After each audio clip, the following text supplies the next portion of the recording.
things. Welcome. Oh, sorry. Oh, no.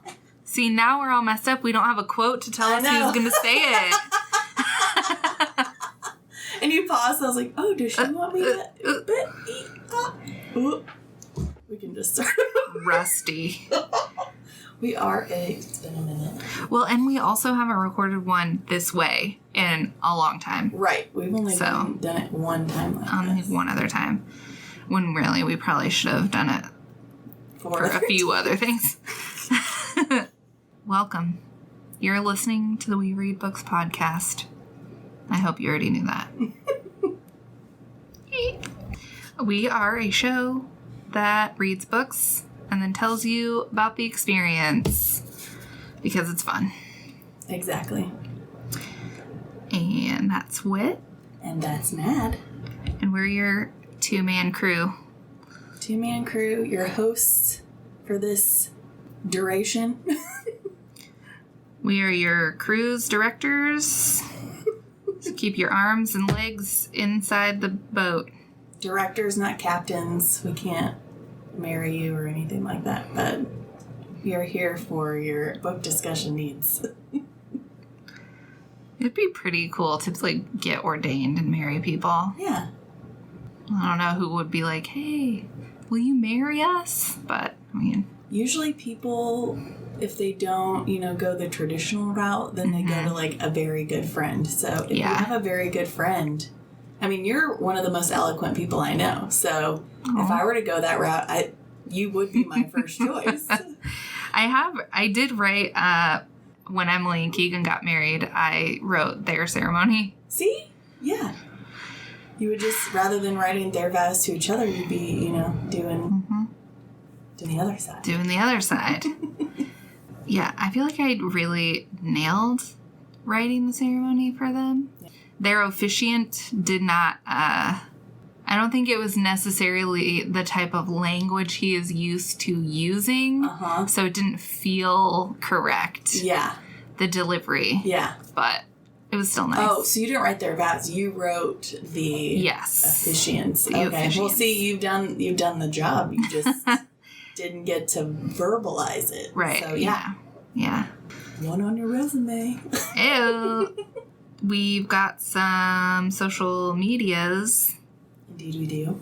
Instagrams at We Read Books Pod, and the same for TikTok. And our email is wereadbookspod23@gmail.com. Yeah. Ooh. None of you have used it yet, but yeah. I'm not shaming you. I'm just letting you know in case you are wondering. Gosh, I wonder if anyone has emailed them yet. The answer is no. But we I like the idea that somebody's listening and they're like, damn, I wonder if anyone has sent them an email yet. Or maybe you're sitting there thinking, I would love to send them an email, but I'm shy. That's the great thing about the internet is... anonymity. Yeah, exactly. So, if you haven't yet, but you want to... email us. I mean, unless you're wanting to say something mean, then yeah, please just keep that. Yeah. Keep that to yourself. But if you want to give us your opinions on stuff, or just you can email us. We're here. Yep. We will read it and respond to it. Indeed, we will. So, this is your opportunity. Yeah. I'm sure you noticed you did not get the usual quote at the beginning. Yeah. And that is because we're doing a two-parter. Yeah, we are. Like we did for Discovery of Witches. But this time, we are doing Legendborn. Ooh. Another book with magic, with just a lot going on. Lots of magic rules, or not necessarily rules, but just... There's a magic system. Yes. And yeah, so we're just kind of, we're doing exactly the same way we did Discovery of Witches. This episode that you're currently in is the synopsis. So we're just going to plow through the major plot points. Mm-hmm. This is what happens, blah, blah, blah, blah, blah. And then in the next episode, we will discuss some of the major points of it and go over the magic system and stuff. Yeah. If you've already read this book and you know what happens, you could stick around for a quick recap, or you could just move right on to the discussion. Yeah. Your choice. Our episodes have been getting kind of long, and we don't know how you guys feel about that, so yeah. we just know this one is a long book with a lot going on, so we're just giving this split a whirl again. Yeah. I think it worked out really well for Discovery of Witches, honestly. Agreed. So we're gonna fiddle around with some other ways to not have super, super wildly long episodes on certain books, but I mean, sometimes it's just kind of inevitable. Right. I mean, and, when you're doing a major play-by-play, like, it's gonna happen. Yeah. I mean, it's not a 30-minute episode or even an hour-long episode of something. This is hours of reading. Yeah, so, at least for me, I'm not a speed reader, but... Yeah, I think when I read Legendborn the very first time, I read it on my iPad, and I think it took me about 3 or 4 days. I was afraid you were going to say hours, and I was going to fall over. No, it's pretty long, yeah, actually. It took me probably about a week, and that was like reading it in every spare moment that I had. Yeah, it's about 500 pages. Yeah. So it's not a short book by any means. But yeah. It's no, you can't see my fingers, but... It's not like a Game of Thrones, right? Or that Priory of the Orange Tree. That book looks big. It's that clunker over there. That's even bigger than... I was thinking it was like, probably as thick as Anna Karenina. No. That's a lot thicker and a lot taller, so... I think the print in that book generally is larger. Good. So, and I think it's like very heavyweight paper. So I think its size is deceiving. That's good. I think it might be like 800 pages. I looked when I got it, but that was months ago. Yeah. I clearly have a stress response when it comes to the size of books now because of Pride and Prejudice looking so small and having the smallest font I have ever read in my life. Yeah. I just don't know what to believe anymore. Yeah, it can be deceiving for sure. Yeah. But yeah, I think that one it's less than 1,000, which if I encounter a book that's less than 1,000 pages, it doesn't feel that long. Yeah. Because like the last from the 4th Harry Potter on, they're all over 700 pages. So true. I've read those. Okay. Yeah. I got some confidence back. Just gotta contextualize it a little. Exactly. Okay. I guess we're just gonna jump into our plot points here. Yeah, let's do this. Hey. We may make a few comments, but for the most part, we'll breeze through. Yeah. Breathe. Breathe. Sorry. I can't help myself. Not that we want it to be boring, like we're just reading it to you. We'll try and make it interesting. Yeah. I mean, it's a good book, and the story is really, really great. Yeah. So, spoiler alert, we really, really like it. Yeah. We're not going to make you wait till the end. No. Okay, so when we first start off, we meet Bree, and this is basically the prologue, right? Yes. Yeah, so, okay. We start with the prologue, as you do. And Bree is, she's a 16-year-old girl, and her mom is killed in a car crash. Yeah. Yikes. She and her dad go to the hospital, that whole sort of scene, and there's a cop there who's telling them what happened. Yeah. She's describing it in a way saying how, like, she can't even focus on the police officer, and things are hazy, and she can't even, and you think initially, like, oh, this is grief, this is through tear-streaked eyes, no wonder it's blurry, hazy, fuzzy, but then you kind of get maybe a different kind of context for that later. Yeah. But here now, it's just... But I do like that she kind of mentions sort of like a unfocused sort of sense to the scene, you know, just it being so traumatizing as well. Yeah. The scene isn't described in a traumatizing way. It's just traumatizing for the character who is narrating for us. Right. It's not... I don't think it's described in a detailed way or anything. No, the accident and everything. I don't think that's ever described. Yeah. After the prologue, we flash forward 3 months after the accident. And Bree is starting the early college program at UNC Chapel Hill with her best friend, Alice. Little buddy Alice. Oh, so this program essentially is like for juniors and seniors in high school. They could start their junior year of high school at college. So they finish high school while also finishing their first year of college or first 2 years of college.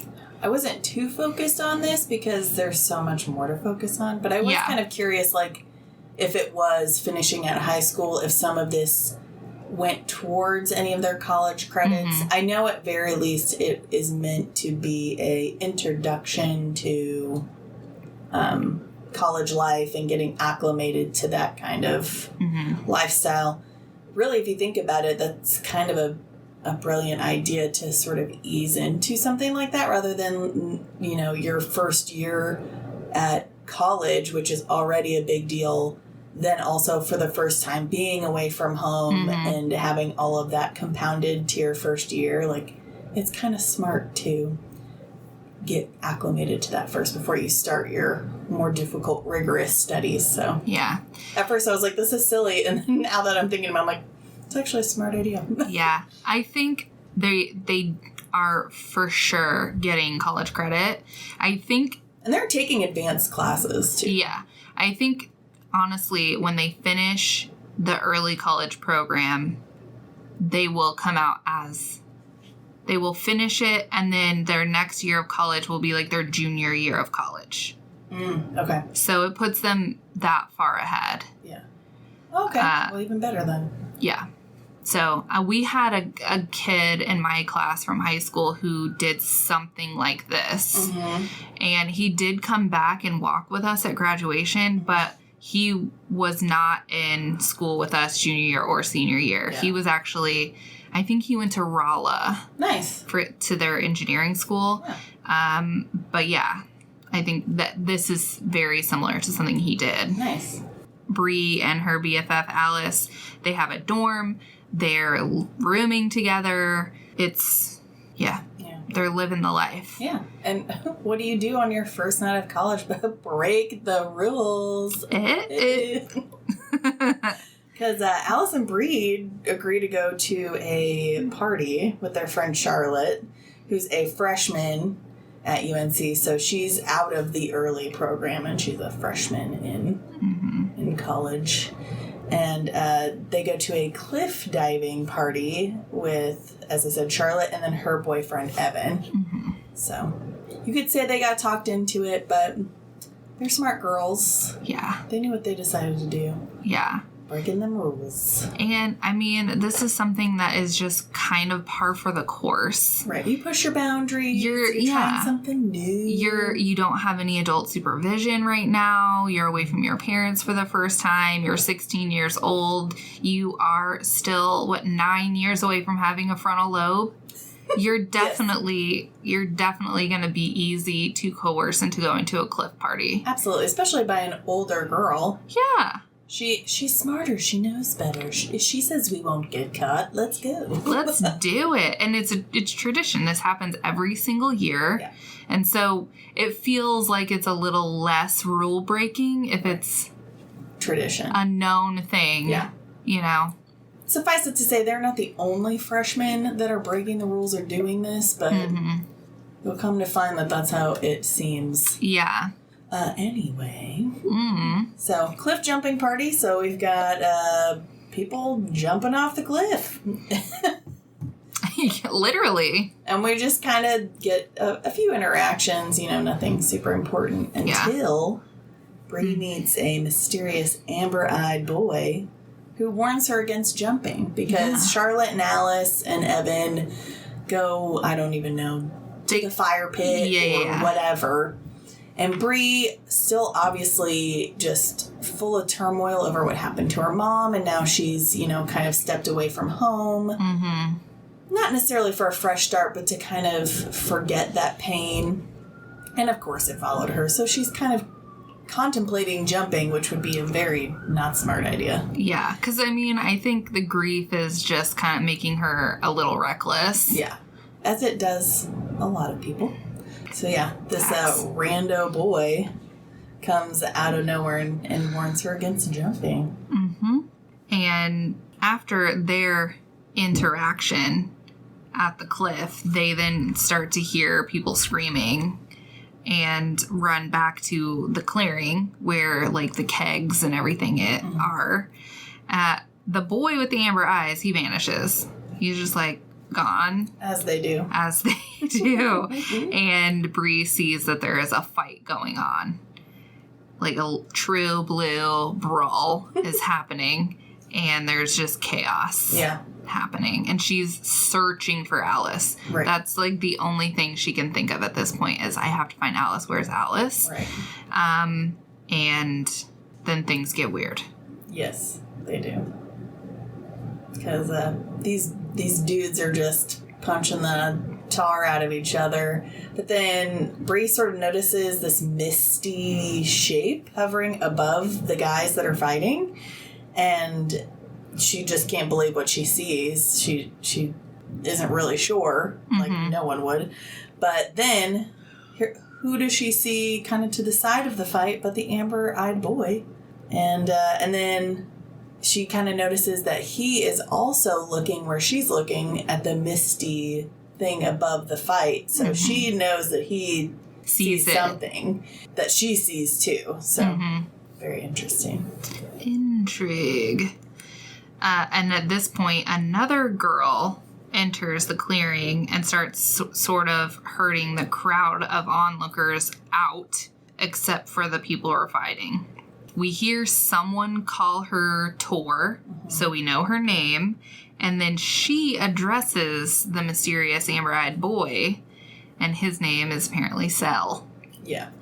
Cell notices that Bree is there and sees what's happening. And there's another person who also sees.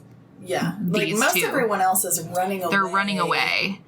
And I don't know if this is because of Cell doing to them what he's about to do to Bree and this other dude, or if it's just the chaos of everything. Everybody's like, oh, the cops are probably going to be we got to go.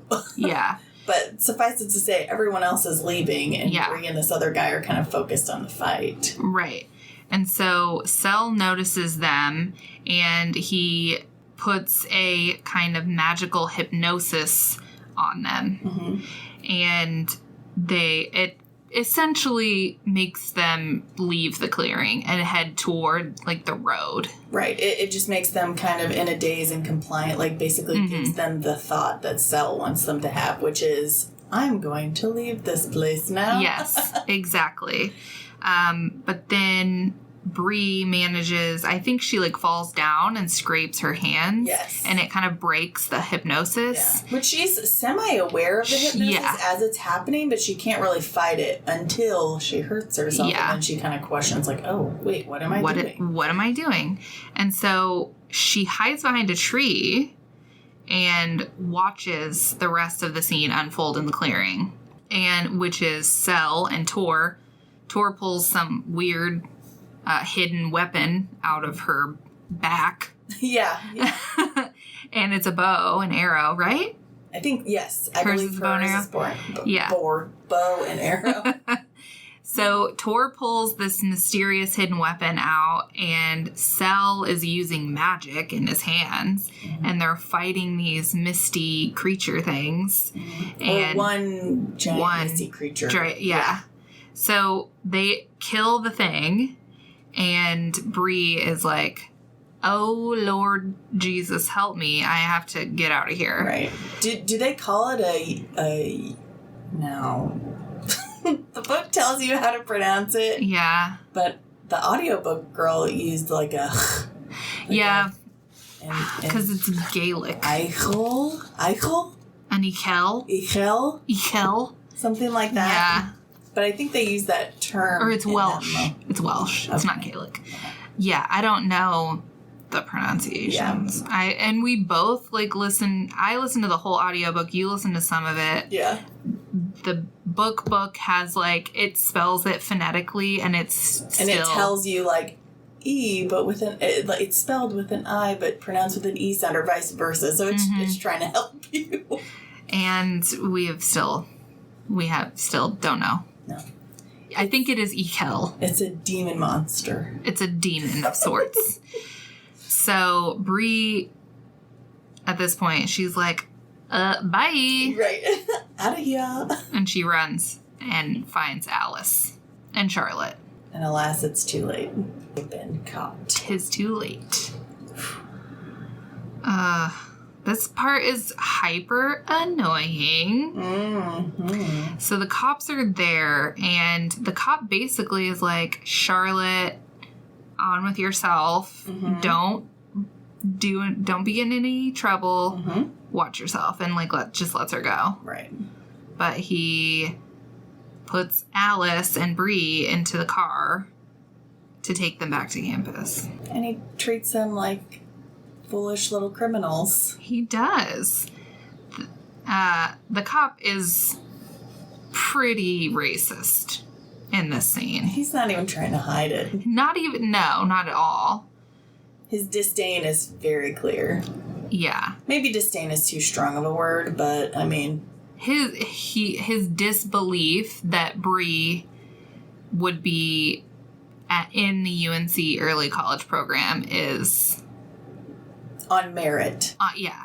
He thinks it's some sort of special... charity case sort of Which thing. I believe she does have a financial scholarship, but it is because of her merit, yeah, and grades, and it does say that her dad does have to pay tuition for her to go. Mm-hmm. So, I mean, not that any of that even matters, no, right? But it's just, and same for Alice too. Yeah. He's basically judging them on their appearance. Exactly. Alice she's Asian, and then Bree. I don't think we've said, but she's a black girl. Yeah, she's a black girl. So he's clearly just judging them on appearances alone, not even asking them questions about themselves other than condescending ones. Right, exactly. Not trying to get to know them. They're very pointed. Yeah, he's not trying to see if they're wild party kids that are really obstinate. You know, he just is treating them as such, which I guarantee you if he had been like, what were you girls thinking? Yeah. Sorry, we were just there with her, and he would have realized right away that they weren't troublemakers. Yeah, they're just 16-year-old girls. Right, but he goes the way of rudeness. Yeah, he's being a real dick. Unprovoked. Yeah. And Bree is fuming. Oh. Rightfully so. Oh, yeah. Rightfully so. But you can't. What are you gonna do? Scream at a cop while you're in the back seat of the cop car while he's already pegging you as lower than dirt? Mm-hmm. Not the move. Yeah. Even if it's 100% justified. Certainly, especially because this is a situation where expulsion from the early college program is on the table. Mm-hmm. So she is trying. Especially for Alice's sake, because Alice, this is her dream, and Bree really wanted to be there, but not in the same way that Alice wanted to be. I think that her mom dying really took the wind out of her sails. And we didn't mention, but her mom didn't really want her to go. Right. So I think that kind of gives her some mixed feelings. She wanted to be there, she wanted to go, and she decided to still go, but her and her mom had a fight about it. Yeah. Shortly before her mom died. So there's a bit of guilt there as well. Yeah. So we're in trouble. Next day, we go to the dean's office. Thankfully, the dean is a bit more understanding than the police officer. Yeah. But, I mean, he's still very disappointed. And Bree and Alice both get warnings, and they're assigned to peer mentors to help keep them in line. And, of course, threatens expulsion if they don't keep it together and follow the rules. Right. So, and then, of course, Alice, I believe, is more of a even rule follower than Bree is. So Alice is just absolutely mortified, and I feel like she blames Bree for going to the party and being at the party at the time that the cops showed up. So Alice is pretty pissed at Bree for getting them into trouble. Yeah. Which, Alice, you chose to go to that party too. You're a grown girl. Yeah. But that's how she feels. Right. At this moment. It certainly is. Okay, so after this, Bree finds out that her mentor's name is Nick. He, texts her a couple times, so she ignores it. Right.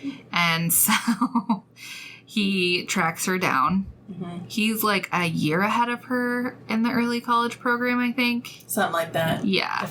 I think that's right. If at very most, he's 2 years ahead of her, but I don't even think that he's that far ahead of her. Yeah. So he tracks her down and introduces himself, and they chat, and he is incredibly nice and really cute. Yeah. Is he blonde or red-haired, or is his hair curly? I think he's blonde. Yeah. And blue-eyed. Yeah. So somebody else has red hair. I can't remember. I think it's Evan, Charlotte's boyfriend. Yeah. He's a redhead. I knew there was someone at the beginning. Because Sel is really dark haired. Yes. And he's got the amber eyes. Right. Ooh la la. Ooh. and Nick is blonde with the blues. Yes. The baby blues. So, I've always been a green eye kind of gal. Me too. I like a green-eyed man. Me Dakota too. has green eyes. Disclaimer. Caleb has green eyes as well. I also have green eyes sometimes. Mine are a gray blue. Yeah. They look greenish when I wear green, but yeah, they be blue. Yeah, mine are. They lean very heavily green most of the time, but sometimes they look more like turquoise. Ooh. It just depends. Yeah. If I'm really upset, they go very turquoise. Mine do too. It's weird. It is very strange. It's annoying. Why couldn't they just be like that whenever I'm all the time? Pumped, right? Yeah. Why do I have to be upset for them to look their best? I know. That's rude. I don't want anybody to see me when I'm upset. Right. This is not a selfie moment. Yeah. When my eyes look their best. Frig off. Oh my goodness. So while she's meeting Nick, or they're discussing, the plan for getting together so he can mentor her or whatever. Right. Whatever that's supposed to look like. What it's supposed to look like. She notices he's cute, Yeah. Hey. But then another strange magical occurrence happens. I think Bree kind of sees it from far away. She does. And she just bolts towards it. Which, she saw the other one and it was on her mind. I don't know that she really thinks of it as meaning anything other than she just wants to know more, especially after Sel tried to deter her. She's like, why can't I see this?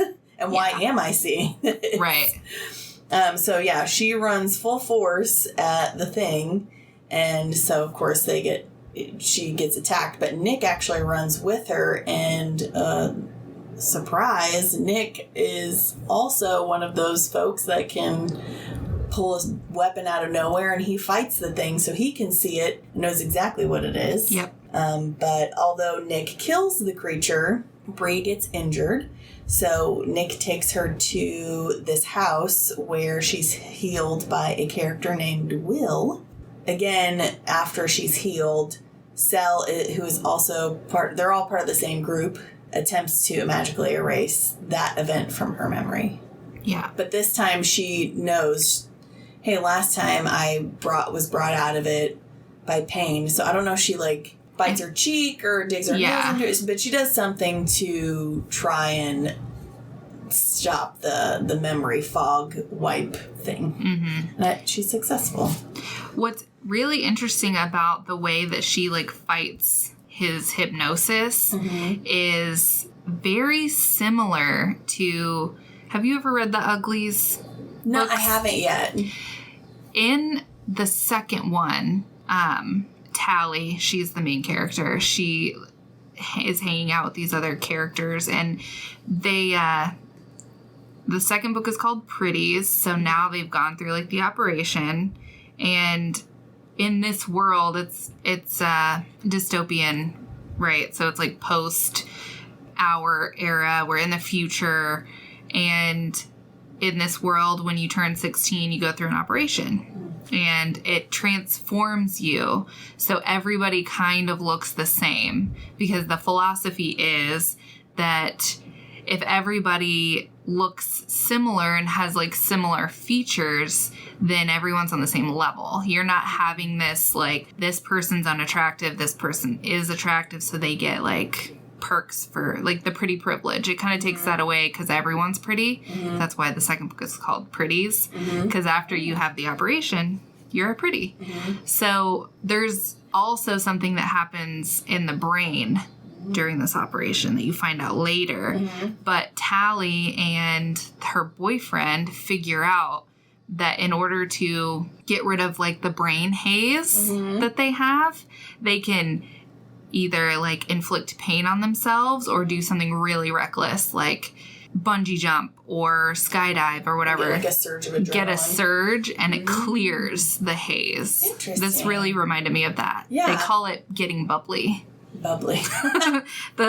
The vernacular in those books is really interesting. Getting bubbly just makes me think of the giggle water from Fantastic Beasts and Where to Find Them. Okay. Jacob Kowalski. The best. I've only seen the first one of those. Yeah, it's when they're in that little speakeasy and he drinks the giggle water and he, you know. I don't remember. It's been many a year. It's just a small little scene. Yeah. But being bubbly, that's what that makes me think of. It makes me think of champagne, because that's what you call champagne, the bubbly. Right. I don't know. Either way, that's what this reminded me of. Yeah. I really liked those when I was young. I have not read them as an adult, and it would make me really sad if they didn't hold up. We could give it a whirl down the road when you're ready, of course. Yeah. Emotionally, I know. Let me scoot my chair closer. While we have a break. Okay. Let's see. Okay. So she is able to fend off Sel's magic, and she remembers everything that happened to her with Nick and the creature. But then also at this moment realizes that when she was at the hospital after her mom died, that the haze that she experienced was this. Yeah. And so now she's wondering if something else happened the night of her mom's death that had to do with, because at this point she realizes that there's some sort of weird underground group happening that is, there's magic involved, there are these weird creatures, and so she's kind of putting together that maybe this group knows something or is involved with something that caused her mom's death instead of her actually dying of a car accident. Right. I don't know if she suspects the group necessarily or just a monster at this point. Yes. But she feels there's a connection, and so she is compelled to learn more. She has to learn more.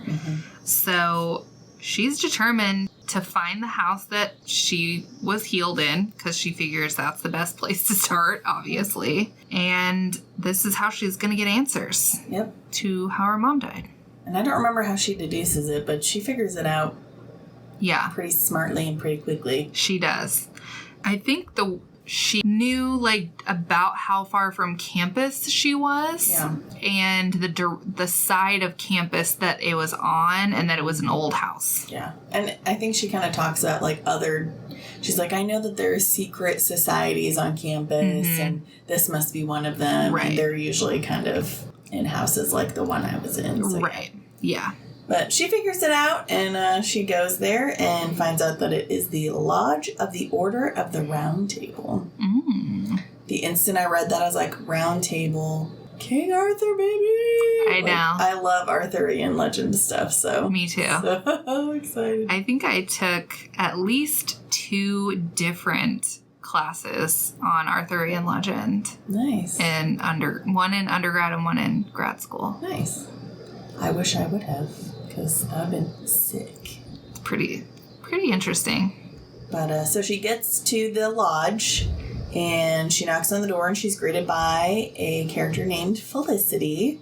And Felicity automatically thinks that Bree is here as a new page, especially when she says that she's here to meet Nick. She kind of fibs, or at 100% fibs, not kind of. Totally fibs.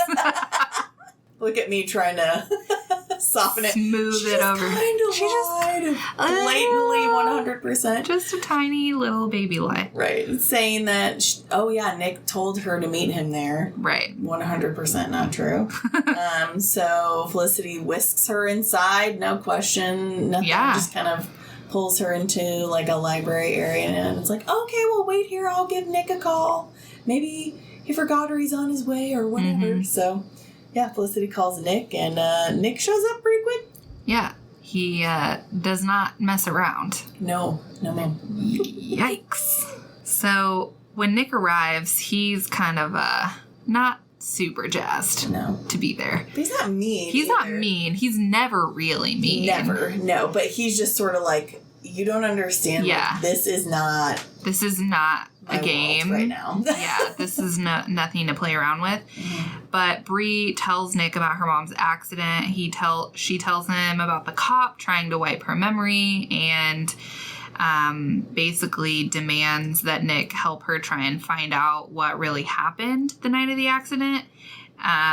Basically, she's like, either you join forces with me and help me, or I'm gonna do this on my own without you, like either way. Right. And so he begrudgingly agrees to take her on as his page. Yeah. So she can join the order. Essentially how this works is like the people who are already in, someone has to bring you in. Right. You can't just join. Unless you are, as the title suggests, unless you are a Legendborn person, which is someone who's in the bloodline of other scions is what they're called. Yeah. You get brought in as a page, and then you pass the page. Whatever. Things become a squire to that specific scion. And we'll go a little deeper. Yeah, we're going to break all of that down in the discussion portion, because we're also going to like talk about how that works. But just as a brief thing, basically, you're brought in as a page. Trials, you become a squire to a scion who is the top tier, the warrior, as it were. Yeah. But yeah, the people at the top are the people that are like born into it. Other people are brought in. Right. Usually, though, it's still a small circle of people. Yeah. Like, if you're not of blood, then you are like affiliated with the families in some way or another, affiliated with the order in a way that's been generations or whatever. Yeah. So a lot of these people know someone who knows someone. Right. They call like these, they're like vassal families. Right. So the whole family is in on it. They've all like taken like this vow of secrecy or whatever. And so it's definitely quote unquote the boys club. Yeah. Essentially. Yeah. And it's not a small thing. And Nick has been avoiding, running away from whatever. He is not an active part of the order. But he is a Legendborn. Right. Like, he's a scion, so. And Bree doesn't realize what she's asking him at the time, but yeah. basically his agreeing to help her is him coming back into the fold. That he hasn't wanted to be in for multiple years. Right. And so he's coming back into the fold of this society, this, I can't think of the word, but basically, yeah, he's like coming back to a thing that he was avoiding, running from. So this is like his coming home thing, and it's a big deal to everybody else. Yeah, they make a huge deal of it. Yeah, so she doesn't realize what she's asked of him. But yeah, him begrudging is not in a moody sell kind of way, but in a, everything he does still has an air of understanding and kindness to it. Yeah, he is super, super understanding. Yeah. Always. Yeah. But so now she is his page, or a page that he has brought in. So she's going to be part of a tournament that's competing for one of 3 squire spots. Yeah, so only 3 scions have openings for a squire. Right. All the other ones that they're taken. They're taken. They have their squires already. So as we said before, most of the people in this group are part of the same circles. So she is a complete outsider. Yeah. So some people are nice and welcoming to her simply because she came with Nick, and they're just so overjoyed that Nick is back. Yeah. That they don't care. They're and just like, yay. Yeah, and I think they're just nice people. Like Felicity. I think she's just nice. Exactly. Yeah, I like Felicity. Yeah. But then, of course, others make racist comments because this group is mostly entirely, I think, white people, except for there's one girl that has Hispanic lineage. You're right. But she made a point to say that she doesn't really advertise it simply because... And not that the group is outwardly racist, but it's just the groups and channels and circles that they ran into, the people that flowed through this society happened to be... Well, maybe not happened to be, probably purposefully in some cases, but at this generation, I don't think that they're purposefully doing it. It's just sort of... how it's come to be. I don't know how to describe it really, but... Yeah, I think it's that deeply ingrained generational prejudice. It's more the they're staring at her because she looks different. They're like looking at her hair, commenting on her hair because it's different, and making snide remarks. Right. A select few are making pointed remarks. Right. I was going to say, not everyone is being an absolute trash can, but some of them are. Yeah. So and she obviously picks up on it. Yeah. She, and this is the South. We're in North Carolina, so it is more poignant in the South. Yeah. So all the pages are taken into the woods to take oaths of secrecy so that they can't just be out here blabbing. And this is like a magic oath. Like you're bound magically. Yes. Like if you break this oath, something bad happens to you. Yeah. So but Bree is immune to the oath as well. Right. So she can resist memory fogging and oaths apparently. So that sounds pretty powerful. She doesn't understand why she can do this. Yeah, but is thankful because that works best for her means. Exactly. Because you kind of can't be a spy in something and also be magically devoted to it. Those things are competing. Because she's not intending to stay in this group forever. No. I mean, as we said, she has no full understanding of what being a page or a squire to a scion even means. Yeah. Let alone what she's getting herself into. Yeah, she has no idea. She's there with one goal, and that's to find out a connection to her mom's death, and then she's booking it out of there. Right. Essentially. Maybe get some revenge if necessary. Right. We're worried about fact-finding at this moment. Exactly. Okay, there we are. So they're in the woods, and this is where we meet Martin Davis, who is Nick's dad. He's kind of the leader at... I would say so. Yeah, he's kind of the leader. He's like the highest previous scion. We'll get into it later, but you kind of age out of being the current scion. So his dad used to be the scion, now it's Nick. But yeah, he's kind of the most forward representative, at least that we see in this story. Right. And this is when Bree and also the reader finds out that Nick is the scion to King Arthur Pendragon. So he's the number one, the top dog. Right. And also that Sel is Nick's king's mage, and Sel's different from everybody else. He's different from the Legendborn. He's a magical being that they call Merlins. Yeah. And so every heir of Arthur gets a sworn protector from the Merlin crew. Yeah. So, and that is Sel. So Sel and Nick are bound magically to each other. Yep. Sel or Selwyn. Selwyn. We'll learn his full name is Selwyn. Which is a sick name, by the way. Oh my god, I love it. Selwyn.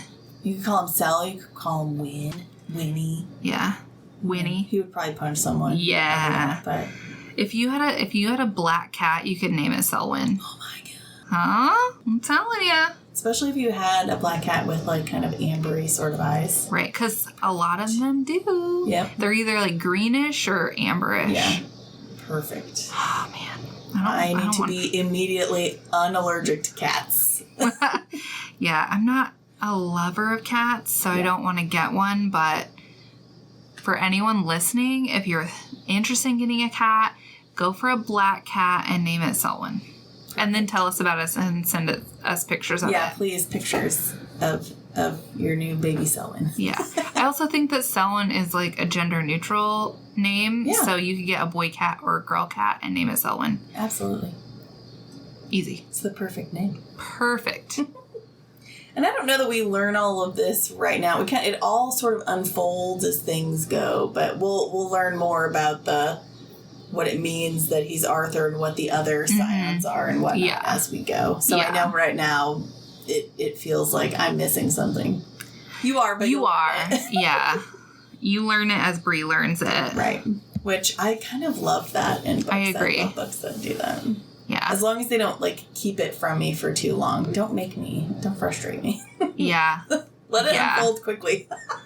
Because you know, and like with Bree and who she is, you know there's something else. And so for most of the book, you're like, who is because Bree? She already she already has this resistance, this internal magic that already competes with the magic of this society. So you're already like, I gotta know why. There's what more. Is this? There's definitely more. Yeah. To her. And then also you're like, but I also want to learn more about these Legendborn people. Yeah, so there's mysteries everywhere. It's And I love mystery. I love not, like I said, don't leave me hanging for too long, but I love just like an unwinding story. I like just has all the stuff. And there's just revealed. It's so great. There's a true art to writing something this way to where you are like slowly letting the reader know what's happening. And you have to do it correct because like you said, if you wait too long, then your reader's like, I've waited too long. I don't care anymore. Frustrated or overwhelmed or maybe even confused. Yeah. So, And then if you do it too soon, then you've lost your hook. Yeah. Why do they need to keep reading? Right. Yeah. The pacing and the reveals as they unfold in this book are just expertly done. But also, we're failing at our synopsis. It's my fault. No, it isn't. It's the natural progression of. We struggled with this in Discovery of Witches as well. Sure. It's too hard. God. We'll still have maybe. I was going to say we'll still have plenty to say. We'll reel it in. Yeah. If I had a little fishing thing, I'm fishing pole. Yeah. I would wind the reel so you could hear me reeling myself back in. I don't think that's the sound it makes. Cool. I can't make the sound. There you go. Something like that. Or I just sound like an alien from Predator? No, what was that? M. Night Shyamalan. Alien Signs. Anyway, let us not divert even further because of me. So after the oaths are made of secrecy, one of the scions, which are, again, as we said, heirs to the Knights of the Round Table, is actually awakened. So this is when we learn that, Nick is the heir to Arthur. One of the other scions is an heir to one of Arthur's knights. Mm-hmm. So basically every scion is either, you've got Nick who's King Arthur, and then all the rest of them are the knights of King Arthur. Mm-hmm. You've got Lancelot, Gawain, Tristan. Yeah. I can't think of all of them, but there's We've got the list. They're in the back of the book here. Yeah, let's just take a gander. Real quick. Okay, so there are 13. And we don't meet all 13, but it doesn't say the ones we didn't meet. Oh, that's right. So the ones we meet are 12, Sir Gawain, 11, Sir Bors. Then we go, because this is just the southern chapter that we're in. Right. There are other chapters in other regions of the country. Yeah, with other scions. And in other countries. Because there are, like, in the old country, England. We have Sir Owain, Sir Kay, Sir Lamorak, Sir Tristan, Sir Lancelot, and then King Arthur. So those are the ones that we actually meet in the book. Yeah. The others, I assume, will come up in later books. Yeah. I have bloodmarked the second book. I have not read it yet. So we're not going to spoil any of that for you in this because neither of us have read it. Correct. Because I guarantee you I would slip up and ruin it. Also correct. So it's probably so much better that we have not read the second one yet. Right. I'm horrible about that. We try our best. So please, just a disclaimer for future episodes when we're talking about series, please just assume there's going to be whole series spoilers. I'm going to slip up and say something. I just know I will. Yeah. On any given series. I can't help myself. You have been warned. You've been warned duly. Yes. But yeah, so one of the scions is awakened, which basically means that they are, in a way, possessed by the knight that precedes them that is tied to their bloodline. Right. Not necessarily consciously all the time, but they get their powers. Mm-hmm. And I think that during war or battle, perhaps, they could be physically possessed, or is that only top dog? I'm sure it's the same for all of them. But yeah, so they're not possessed at all times, but they do then gain the powers that are attributed to that knight. Mm-hmm. So not only is one of the knights awakened, but then a hellhound demon attacks them, which on their land at this time is unheard of and very not typical. So both Nick and his dad are injured in this attack, but Bree and Sel actually kill the demon, and they all get whisked back to the building, and William heals everyone because William is a scion of Sir Gawain. Yeah, and it's his power is to be able to heal. Right. Which seems like similar magic to like a Merlin, mm-hmm. but it's not. Right. And when they don't call it magic, really, they call it ether. Ether, yeah. Which really like tripped me up the whole time. Really? When I think of ether, I think of like noxious gas. Well, but everything, when they use their magic, it is kind of smoky. It is, yeah. So it kind of looks, yeah. It kind of worked for me. It didn't. Yeah. My brain just automatically went, ether equal magic. Yeah. But I can see where it's like you're used to a certain verbiage. Yeah. I also think it made me think of like petroleum, mm-hmm. which is stupid because that's ethanol and not ether, but I think my brain did that. The first time I read it, I kept thinking of gas. Yeah, so it had like a weird association which pulled you further from... It did. Yeah, I totally get that. But yeah, so while everyone's healing, Nick and his dad both are like out. Right. They were severely injured by this demon. It actually like kind of snatched Nick up and was like trying to steal him. So, but while they're healing, Will actually takes Bree to this section of the house, which it just sounds like there's just like multiple rooms or like secret caverns or something everywhere. But he takes her to this thing called the Wall of Ages.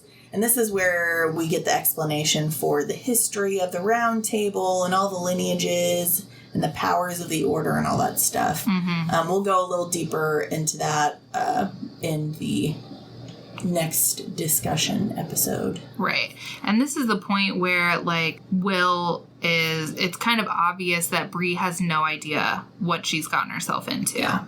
And he's like, at first they're kind of like, because she's not trying to tell them and like sell herself out. Right. Of how she She's just came like, to yeah, be there. I'm supposed to be a page. Nick wants me to be a Yeah, page. and they're like, why wouldn't Nick prepare you? Why wouldn't Nick give you at least the most rudimentary information on our group? Because they'll make comments or say things, and she'll kind of look at them like, I don't know what is that? Yeah. And so, like, how did he not tell you? Exactly. So Will is like, all right, I've got to explain this shit to you so you're not in the dark. Right. Totally. Which I still don't understand why you're in the dark, but here we go. Right, exactly. After she hangs out there, then does she go home? She either goes home that night or the next morning, but even though she's healed, she's still pretty wrecked. Yeah, and so she gets home super late, and her and Alice are still in a fight, and Alice is kind of like being snarky with her because she's getting home late. Yeah. She's thrown some words that sting at her a few times. Yeah, she does. She gives her a little bit of grief about the classes that she's taking are too easy, and all of that. And you put a note in here. Is this when she has the bathroom fight and is your first release of the red magic? I think yes. And really, by red, the ether. I forgot the word ether. Yeah. So Bree and Alice have this fight, and then Bree's in the bathroom to like wash her hair because she's mucked up here. Yeah. After the fight with the demon hellhound. Doesn't this kind of start? They have a fight, but then Alice sees Bree is jacked, and then she wants to help her, so she kind of helps her into the shower. Realizes that Bree's kind of in shock. And they exchange some words, but I think that this is finally Alice sort of gets out all her grievances and realizes, like, her friend's going through something. Right. And then after this kind of starts to soften. Yeah. I mean, she sells her out to her dad, but she's doing it because she's she cares worried. About Bree, and she's worried. Yes. But before the next morning when we learn that Alice has called Bree's dad and told him that Bree needs some guidance. Yeah. So... yeah, we see Bree, and she's... Oh, wait, no, they do. Even though she's starting to kind of help Bree while, like, you know, get into the shower and get all comfortable, then they kind of do have another, like, bit of a blowout, don't they? I think so. Because then Bree is, like, kind of just at a boiling point and kind of freaks out, and I would describe it as, like, having a panic attack. Yeah. And then all of a sudden, this red ether... comes out of her. And she's like, what? Yeah, and she's luckily alone when this happens. Yeah. So, but she's super confused. She has no idea what this red magic is that's coming out of her. She's pretty sure she needs to keep that to herself. Yeah. She might... I think she's going to tell Nick about it, but she's like, I can't be telling anybody about this now. Yeah. So then... the next morning, we find out that Alice had called Bree's dad to tell him that she's worried. And so he calls her and is like, listen here, you're going to start going to therapy. Yeah. Because among everything else that's happening, she is still dealing with the grief of losing her mother. Right. And she has these emotional moments where she'll call it before and after Bree, but basically, it's like her coping mechanism, and it's not helping her. So her dad's like, you need to talk to somebody. And he has actually found a therapist for her, and her therapist's name is Patricia. And he specifically picks Patricia because she is also a black woman. Right. And he feels like she can probably understand Bree better than anyone else. Yeah. So Bree and Patricia have their first session, and Patricia takes Bree to see the Unsung Founders Memorial, which is built to, quote unquote, honor the enslaved people who built the University of North Carolina.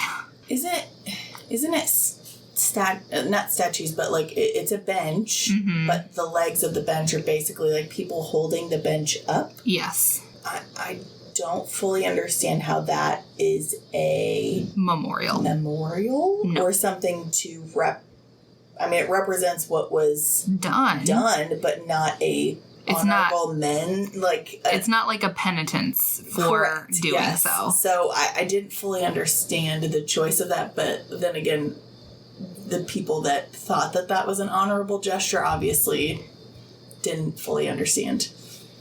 Yes, correct. What they were doing. Yes. It actually made me think of the, in the Ministry of Magic in Harry Potter. Yes. The fountain or whatever, where... when it's redone after evil takes over the ministry. Yes. Yeah, and then basically, like, wizards are being held up, or... I don't know if they're being held up by muggles / crushing the muggles underneath them. Yeah, that's what the description of this bench made me think of. Yeah. It built by oppressors of the oppressed. Yeah. Which doesn't make that much sense. No, because it didn't put them in a stance of... They were still in a stance of doing a service. They are holding up this bench. They are not standing on their own in a stance of freedom and dignity. It's right. I thought it was a weird gesture, and I didn't like it. Yeah, this is an actual memorial at UNC. Really? Yes. Okay. Big yikes. You can't see my face, but it's... I forget that UNC... In my brain, I'm just like, this is a fictional school, but I forgot that I actually read in the back of the book, yes, it's based on, like, a real college. Yeah, UNC Chapel Hill. It's a very good college. Very high... Like, outside of the Ivies, it's probably one of the best in the country, academically speaking. Okay. But, so... The Founders Memorial is the unsung Founders Memorial is real. So Patricia takes Bree here, kind of to ground her in where she is. Yeah. Like, this campus was originally built and we were not allowed here. Yeah. But our people built it, kind of thing. And Patricia also tells Bree that she actually knew her mom and that Patricia had been at UNC at the same time that Bree's mom was at UNC, because Bree's mom was a scientist. Mm-hmm. I think she was a botanist and a biologist. I believe so, yeah. And she studied at UNC. Mm-hmm. So Patricia knew her, and this is when Patricia tells Bree that Patricia herself is what's called a root crafter. So she uses magic, and that Bree's mom was a root crafter. Big reveal. Big reveal. Bree obviously did not know this. Had no idea. Patricia just assumed that Bree knew this. Right. Bree did not know this. Yes. And rootcraft is a magical tradition within the Black community that is handed down from mother to daughter. So Patricia just assumed that Bree had been raised. Yeah. So whatever counseling was going to occur during this session, thrown out the window. Because now you got Bree 100% focused on rootcraft and not her own individual personal healing. Right. So that was whoops, Patricia. Yeah. And you could tell Patricia kind of like starts to backpedal a little when she figures out that Bree has no idea what rootcraft even is. Yeah. She's like, oh, she didn't tell you? Uh-oh. Let's talk about... Yeah. So we end that encounter, and I don't think it goes the way that either one of them would like it to, really. Right. Not that it ended badly, but Patricia's like, I made an error. Yeah. Let us reconvene later. Right. Let me think about how I want to proceed. Exactly. But so now we're back with the order, and it's first trial time. So they kind of paired up some of the pages with each other to successfully do this trial. Mm-hmm. No need to really give you details. Yeah, it's like an obstacle course sort of situation. Yes, and Bree is paired with a girl named Sydney. They pass the trial, and not that Sydney didn't like Bree, but again, Bree was just an outsider. She wasn't known to the other families and stuff like that. So she was kind of, I don't know, probably skeptical of her. Like, this girl wasn't who is she around, and then now here she's a page gunning for the same job I am. Yeah, and Sydney's like a competitor. Yeah, but they win. So each trial, you're going to have people that succeed more than others, and the ones that do the least good are the ones that are like kind of kicked out in each round. You know, there's some elimination. But luckily, Sydney and Bree beat this trial, and then they kind of have a respect and understanding between each other. Yes. And then after this trial, Nick is attacked again. Yeah. Sweet damsel boy in distress. Oh, he is a damsel. A little bit. I mean, he knows how to fight for himself. He does, but he keeps getting caught unawares, I guess. He does. He really does. Poor guy. Yeah, so Nick is attacked again. Luckily, Cell kills it. Cell to the rescue, as he is his King's Mage and Protector. But Cell is not sold on Bree. He's like, this girl can resist my magic. Mm-hmm. I don't trust her. Yep. He thinks that she's a demon in disguise. Yep. He thinks she's one of the creatures that they fight every day, just masquerading like one that is like really well trained. I think it's called like a Gorgan? Well, there is the group, like the rebel group of Merlins that are Morganes. Yeah, I think the specific demon he's talking about is called like a Gorgon or something like that. They like take on the guise of a human. Yes. Yeah. I can't remember what it's called, but I believe you. It's something. Yeah. It's a something. He thinks she's one of them somethings. Yep. So Will has to heal Nick again. Bree visits him and stays the night with him in his room. La la. Nothing happened. This is not one of those. She is a child still, and so is Nick. Right. These are children. Are these technically YA? Yeah. Okay. So yeah, no sauce here. Thank God. But the next morning on the walk back to her dorm, Nick kisses Bree. It's very precious. It's very precious. Because up until this point, you know, they have interactions and she's got the flirties. And they're noticing each other in an attractive way. And so, yeah, so they kiss and it's a lovely kiss. They both really enjoy it. It's a very high school romance. Yeah. I did notice the first time I read it, whenever it got to the part where they like actually kiss, I did feel a level of discomfort reading about two teens making out. As an adult, it felt strange. I try not to think about it as me like looking upon. I know. You know, like I just think of it as I'm being told this story from the viewpoint of Bree, so I'm trying to experience it from the viewpoint of Bree and not think about it as a creepy grown woman. I know. Eyeballing at a couple teens making out. Yeah, I had to, well, and this is the first YA I've read in probably since I was the demographic for YA. So because you read this before you read The Love Match. Right. I read this like over Christmas last year. Nice. So that is really probably why that feeling happened, because literally I think the last time I read YA I was in high school. So it was jarring to say the least, but you know. They're very precious together. They are precious together. So after the kissy kiss, the next real major thing is that Bree meets Patricia in a cemetery, and Patricia takes her on a memory walk.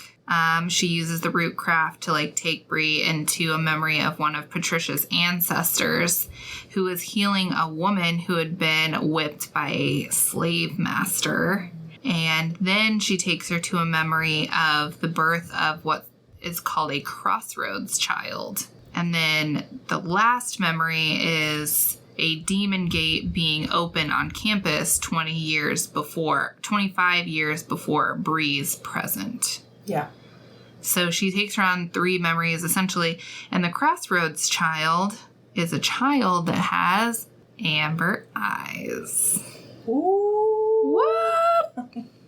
What could that mean? What is this? And 25 years prior to the present tense of the book would have been about the time that her mom was there. Correct. So... Indeed. So yeah, after that encounter, Bree goes back to the lodge or the order, whatever we want to call this building, and she tells Nick about she doesn't tell him about Rootcraft yet or anything like that, but she does tell him about the vision of the gate opening 25 years ago. But she goes to tell him, but she can't find him. And she talks with Will, and he tells her that Merlin's, like Cell, are actually part demon. So she goes to kind of unload her own revelation, and then she's kind of surprised with one herself. So because after seeing the Crossroads child with the amber eyes, she puts two and two together and is like, excuse me, is Selwyn part demon, or what's going on? And Will reluctantly tells her, because of course this is not common knowledge necessarily, because obviously they fight demons, so you don't want everyone knowing that, but that is kind of a tool that the Order uses against them. That's what gives the Merlins their power, their magic. Yeah. And they can like sense demons. Right. And they said like even at the diluted level that Selwyn is at, like, through generations or whatever. I don't know that they go into detail of how they keep the demon blood in, and maybe that's a thing we'll find out later. But they said even the most diluted amount still is very powerful. But yeah, so we learn that Cell is part demon, and that's why he has powers. And he shows up and is super cranky. And he is very displeased that Bree now knows that he's part demon. Right, because he doesn't trust her. Yeah, exactly. Hypocritical of him, but he thinks that she's a demon. Right. He thinks she's a bad demon, though, there to hurt his case. Yes. So, yes. A little different. So then we get to the second trial, and this is basically like a riddle scavenger hunt thing. Yeah. And his magic or his ether, he can manifest it into like imitations of the hellhounds and stuff, and he can control it. And so everyone's out on the scavenger hunt, and there are Cell's little demon images running around. Yeah. And they have to like kind of fight them. Yeah, they have to collect things and avoid the monsters. And if they get caught by the monsters or whatever, they're like out. Yeah, they're not necessarily like out, like they've lost. It's just like, okay, however many things you collected up to that point that you got caught is the number you're done searching. Yeah. And you're paired up with someone for this, and Cell pairs himself with Bree. Because I think they have an uneven number of pages, and also perfect opportunity for him to test her. Yeah, because he thinks that she's a demon, so he's trying to force her to reveal herself to him. Right. Which kind of works, because real demons show up and Bree's magic comes out, but he realizes she's not a demon. She's just something else. Yeah. That she doesn't even know. Right. So, yeah, they kill the real demons that show up together. Yeah. And she realizes that because before the Hell Foxes attack them, like, before the Hell Foxes attack, Cell is letting one of his fake ones come after her pretty hard. Yeah. He's like kind of taunting her, like, come on, defend yourself, like, demon, I know, Yeah. And she doesn't, and then they defeat the Hell Foxes together, but he's still pretty frosty towards her. He is. I think his issue is because he knows that she isn't affected by his mesmer. He knows that the oath didn't take. So she could betray them at any time. Like, yes. He just sees her as a threat. He sees her as a threat. And so even after he knows that she's not a demon, he's like, okay, well, you definitely have an ulterior motive for being here. So what is it? Right. He's very astute. He might be a little bit jerkish, but... hot-headed, but... the use of mesmer makes you intoxicated and drunk. And if you're a hothead and then you're having to use mesmer and you're drunk all the time, what kind of Yeah. What kind of attitude do you think you're going to have? Yeah. So not excusing that kind of behavior. He's a wild card. Yeah. Just generally. Yeah. So they get back to the lodge because there are real demons out here, so they have to get back. Right. Yeah. And they fought them, but yeah, so now they got to tell everybody, all right, we had some more. Because obviously this group fights demons, but demons are showing up more and more. Right. And this is not unexpected normal. places. This is not normal. Yeah. So they're headed back to the lodge, and they learn that Tor, who is 3rd ranked, has been called. Yeah. So it starts at, 13 and then works its way up. And as we said, unprecedented times, that no one has been called beyond, like, the 6th or the 5th Scion. In, like... over 200 years. Yeah, a really long time. Something is happening. Something is going on. And the event... When all of the Scions are called, including Arthur, that is called Camlin. So they're really gearing up for that because Tor's 3rd. Yeah. Camlin basically means all-out war. Yeah, pretty much. With the Shadowborn demons. Yeah. Yeah. So that's getting closer as more higher-ranked knights are being called. Yes. And so they get back. They realize Tor's been called.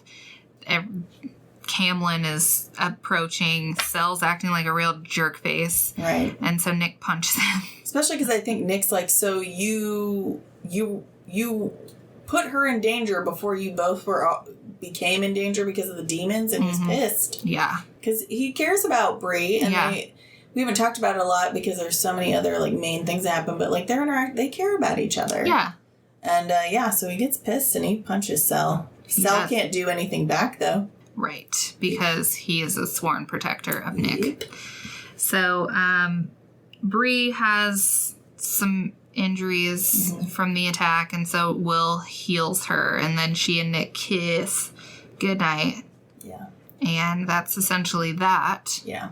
And I only call Nick a damsel because he keeps getting like snatched or trying to be snatched. But Bree she gets injured and healed constantly. She's constantly injured. Yeah, and I think... obviously the reason that Nick, the demons go for Nick because he's the heir of Arthur. Right. The king. So they're essentially, if something happens to Nick, then that's it. Right. All the knights, all of their connections are the severed. war is lost. Yeah. Camlin is lost. Right. Yeah. So. Yeah. If his tie is severed okay. Ooh. His tie is severed to his bloodline, then so are all the rest of the knights. Right. So. Okay, so after the second task, well, this is not Harry Potter. The second, what was it? Trial. Trial task. There's a million names for everything in this book, so it's all good. So then we get to Bree's 3rd therapy session. Yeah. And so she meets Patricia, and Patricia has brought Mariah with her. Mariah is a root crafter medium, and she's attempting to help Bree contact Bree's own ancestors because Bree, her mom passed, and Bree didn't really know her own grandmother. Right. So she doesn't have that much of a connection to her own past. Right. And so Mariah is there to help Bree connect to her ancestors. Because the whole basis of Rootcraft is a connection with your ancestors. And again, we'll go deeper in the discussion portion, but that's a big deal with Rootcraft. So Patricia feels, to help Bree understand it, she needs to help her connect with her family. Yes, because at this point, I think they know that there is something unique about Bree's ancestral magic. And so they're trying to connect Bree with her ancestors to figure out about who she is, her own powers, and that essentially the whole story. Because I don't think she tells Patricia everything. She doesn't tell her the secrets of the order. No. But she does tell her own abilities, and Patricia recognizes those as not being Rootcraft, but being Bloodcraft, which is a no-no in the Bloodcraft community. or in the Rootcraft community. Yeah. So she's trying to help Bree so she can understand what exactly the heck is going on. Yeah. But it fails. This connection with her ancestors fail, partially because of the walls that Bree has built up due to the grief over her mother. And I just think that all her emotional blocks just kind of keep her from being able to connect, and it's really upsetting and traumatizing for her. Yeah. And so she just runs. She flees the scene, as they say. Yes. And then directly after this is when Bree starts combat training for the final trial, which is basically like just fights. Hand-to-hand combat with the other pages. Yeah, one-on-one. So she's training, and then she gets a message from Patricia, and Patricia's like, I think it was a bad idea for me to bring Rootcraft into our therapy sessions, and I don't think I should be your therapist anymore, and I'm going to refer you to someone else. Yeah, it's like, I'm not helping you. Right. I've made a mistake by how I started this, and I should stop now and actually get you to someone who can help you. Yeah. And Bree she's feeling like rejected and unwanted. Discarded. Yeah. You know. Yeah. So. The one person that was her connection to her mom, because Patricia, knowing her mom, like kind of made her feel like a small bit of, maybe she could learn more. But yeah, so that kind of sends her into a bit of a tailspin. Yeah. Yeah. Understandably so. For sure. Not to say that it wasn't a mature choice for Patricia to make, but it's also kind of like...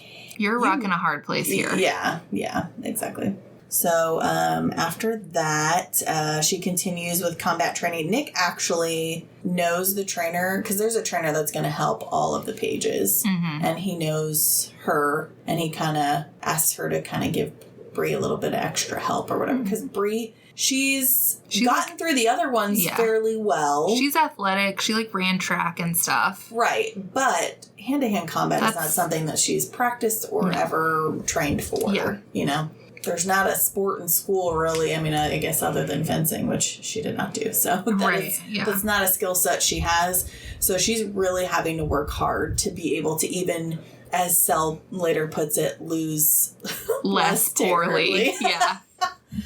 But yeah, so she does have a little bit of extra help. Not like special treatment, but just, as a favor to Nick, that one lady is gonna kind of... Give her some pointers. Give her some extra pointers, extra help. Yeah. But she's still wanting to practice even after hours. She doesn't want to make a fool of herself. Yeah. Even though her motivations still are not to become a scion, she still wants to stay so that she can continue to unravel this mystery about her mom. Yeah. She still needs to know what happened. Right. But after everything that happened with Cell, he's actually sort of softening towards her. He is. And he sees her training really hard, and he's like, let me help you because this is painful. And she's like, what, you're going to help me win? He's like, no, you're not going to win.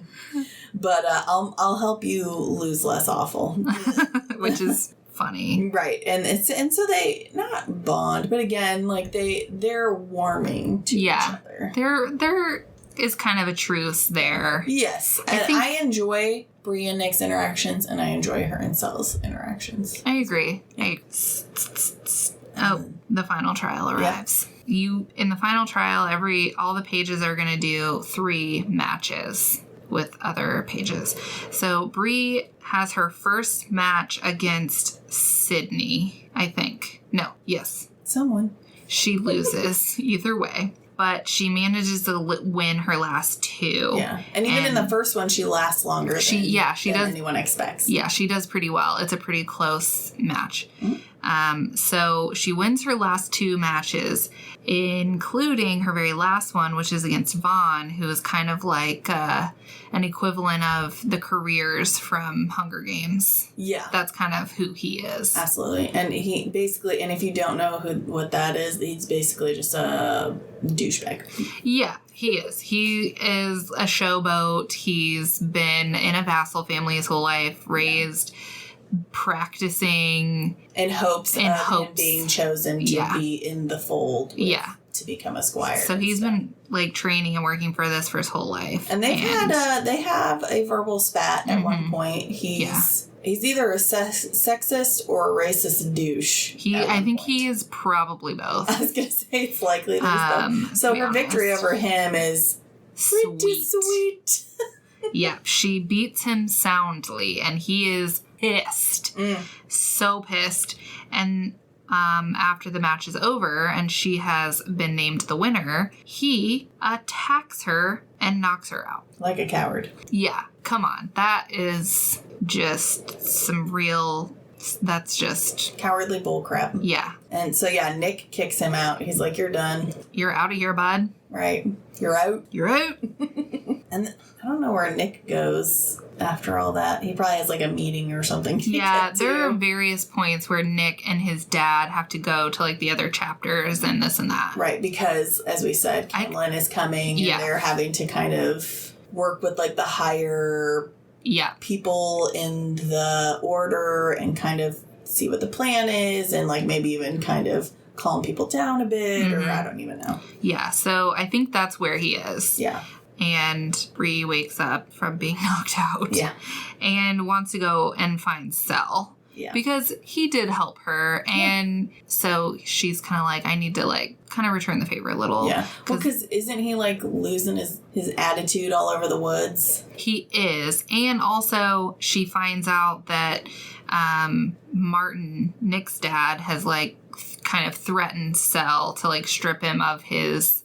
Oh, right. Of his oath and send him. And when a Merlin is like stripped of their oath, then they kind of like go insane. I was going to say kind of fall into madness a bit. Like I don't know how the oath, I don't know if it's true or not, but they say that the oath kind of helps keep their demon bit at bay. In check. Yeah. Whether that's true or not, or just used as a ploy to keep them under a thumb, who knows? Right. Because I don't think we even really know that after reading this book. But I feel like that question is posed. I agree. But yeah, so, and like we said, like when you use ether, it kind of like makes you drunk and stuff. And he, not only does he have to like help battle and protect, but like he is the one that when a scion is called, then they are bound yet again to their squire. So they're assigned to a squire, but they're like fully bound magically again when they're called, so that the squire shares in the power. So he's had 2 separate people called kind of close together. He's been doing all these oaths and these pairings, and so he is... been using a lot of magic recently, and he's just spent and drunk as he's wasted on ether, not on alcohol. Because mind you, all of these people are like in their teens, right? Not to say that not that I ever actually don't notice them. Not the order people aren't really drinking much. Yeah, that I recall. No, it's not ever focused on. Right. Yeah, so she finds him. He's all wasted on his ether. He's kind of being a jerk and super self-deprecating. And so she gets mad. She's fighting back to him, like giving him his shit. But then she tells him about her mom. And this kind of sobers him up a little. Yeah. And he sort of like understands. And, he kind of agrees to help her. And since Martin and Nick are gone, and Sel was raised in the Davis home from a young child. So he knows where the Davis's house is, and he also knows that that's where Martin keeps all of his like important order related documents. Because was Sel's dad never in the picture that we know of? That we know. I don't. Yeah. Yeah. Because we don't even really know anything about his dad. Right. Because yes. But his mom died. Yeah, quote unquote.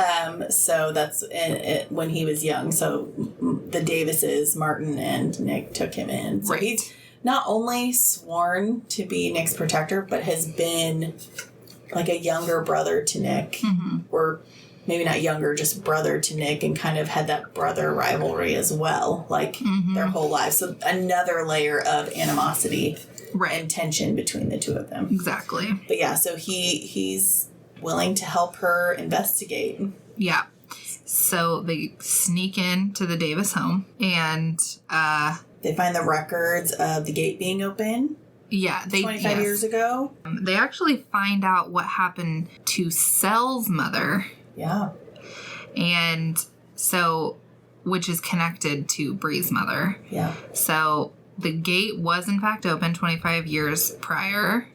And according to the records, it was Sel's mom who opened the gate. And when that gate was opened, Bree's mom was a witness to the demon attack. And so Bree's mom was mesmered, and then they kind of kept tabs on her to make sure it stuck for like the rest of her life. Right. And Sel's mom was sent away to basically the order's equivalent of an asylum. Yeah. And they monitored her, and when they felt like she was sane enough, stable enough, they essentially let her out for the sole purpose to procreate and have a child. Right. Because they kind of mentioned it a few times, but like they're essentially making sure that these bloodlines continue. Like there's no option of not continuing, not having children. Like, yeah, it's part of it. Especially this revelation like made it pretty clear that like, they even said like, we'll let her out for the purpose of continuing. Yes. Because same with the Knights, the bloodline for the Merlin must be kept as well. Yeah. So, but we don't know who she, quote unquote, mated with or whatever, but she was just pretty yucky. It's super, super ick. But, like, apparently Sel's mother was a super, super powerful Merlin. And so the interest in her having offspring was very high. Yeah. And it actually pays off for the order because Sel is the most powerful Merlin in his generation. Yeah. So, But I don't remember at what point, like, that she, in Sel's mind, dies, or if she's actually at large, or if she's still recaptured. I don't even know if we know the answer. I don't think we know the answer. Yeah. But you'll have to forgive. There's some things that I just don't remember because they're literally reveals every couple chapters. Yeah. And it is blissful for me, but it is also very hard for my brain to hold it all. Yeah. So we find all that out about Sel's mother, but we also find out that even though Bree's mom witnessed all of this stuff and it seemed really sketch and was being monitored, in the end, she really was just killed in a car accident. Yeah.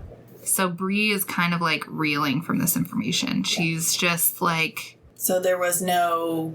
order connection, no supernatural, nothing. It was just happenstance. It was just an accident. Yeah. And it's I feel like, especially when you begin to be fueled by revenge, like to feel like you're going to uncover something and and then you're going to get closure that way. She is slammed in the face with the fact that it just happened. No rhyme, no reason, no revenge to get against anyone. It was just an accident. Yeah, it just leaves her like hollow because before she had the information, she had a purpose. Yeah. She was going towards something, and now she's anyway, we'll talk more about that later. Right. I forget why they still mesmered them if it was just a car accident. I don't know. I can't remember. I think that the cop was simply just there to, I think, maybe just check and see if maybe they had known something. Yeah. And because the cop didn't mesmer them, right? I think there was a Merlin there posing as a cop. So okay. See, I thought it was a cop with a Merlin, but maybe they were one and the same. It was either a cop with a Merlin friend or a Merlin cop. Either way, maybe that's what it was. They just kind of were like, hey, did she ever say anything about this, that, or the other thing? Made sure that they never knew anything. Yeah. Called it a day. Called that closed. Yeah, I think that's all.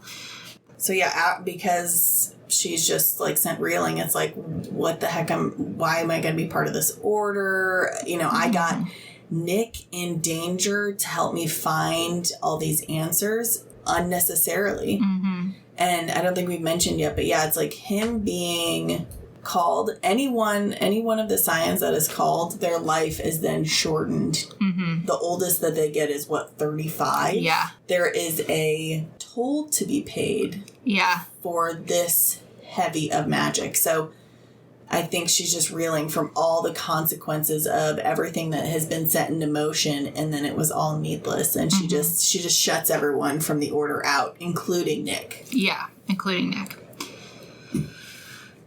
So it's like a couple of days, and Alice notices, because at this point, her and Alice are like good. They're good. They've worked everything out. And they've talked. Yeah, and Bree kind of tells her that she's like in pledging for a sort of society. a campus group. And I think I don't know if she tells her dad the same thing as well, but you know, she's not necessarily lying. It's true. It's just she's not telling them about the magic. Right. So Alice again calls her dad and is like, listen, we got a problem here. Yeah. Bree's dad is such a kind, he's loving, a great dad. Such a great dad. Such a great dad.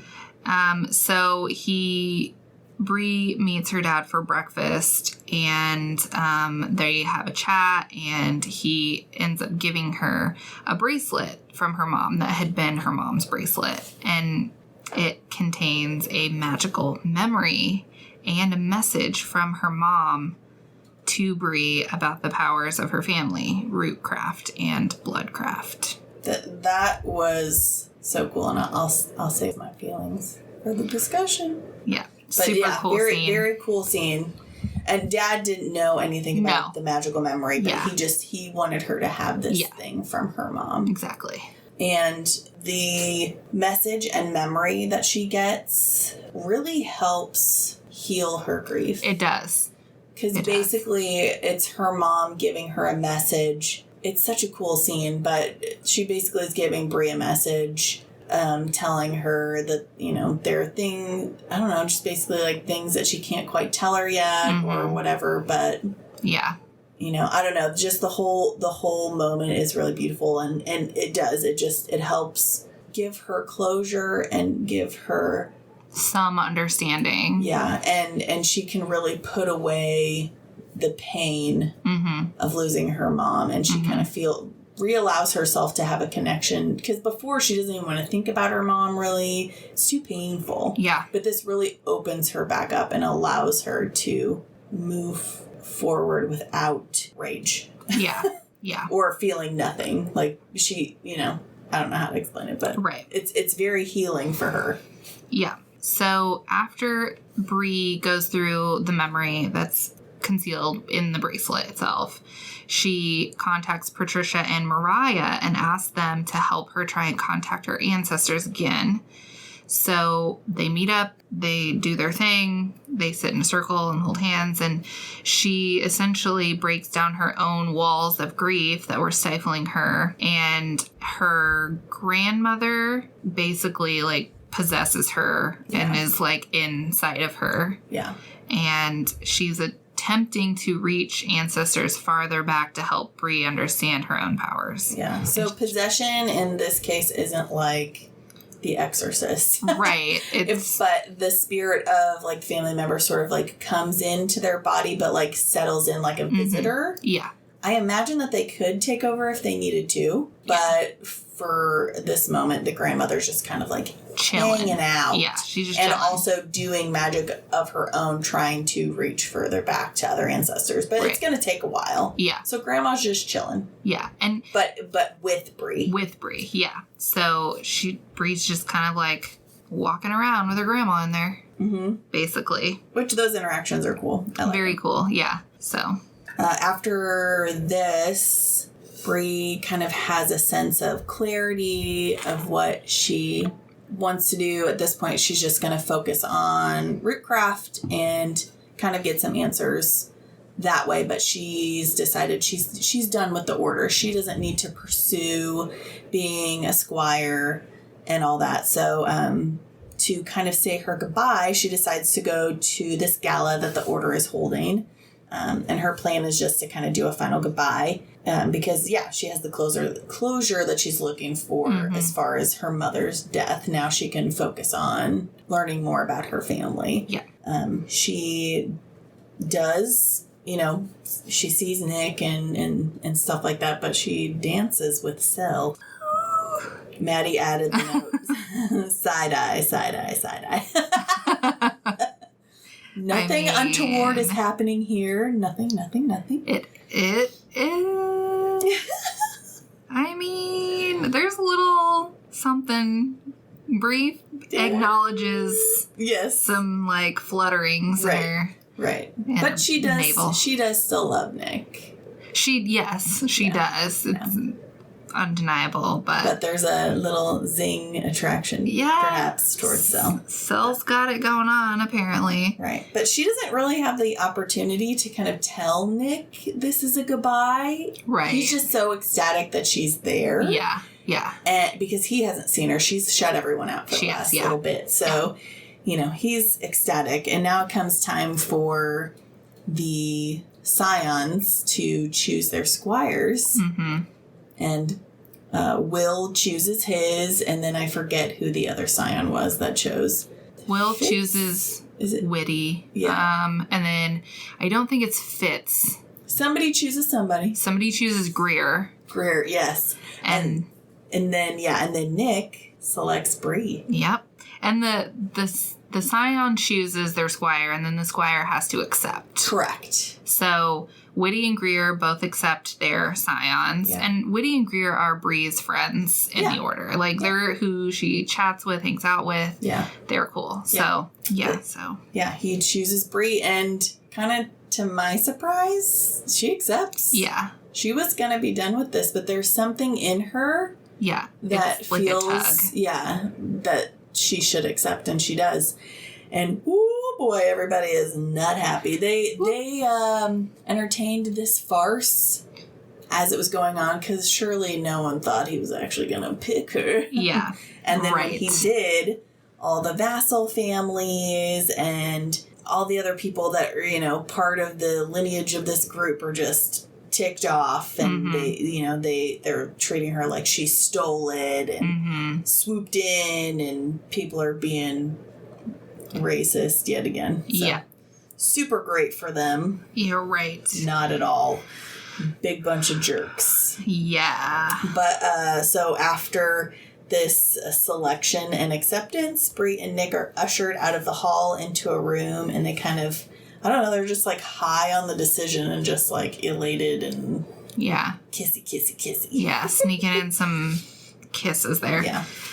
So Martin Davis, his king's mage is Isaac, and Isaac sucks.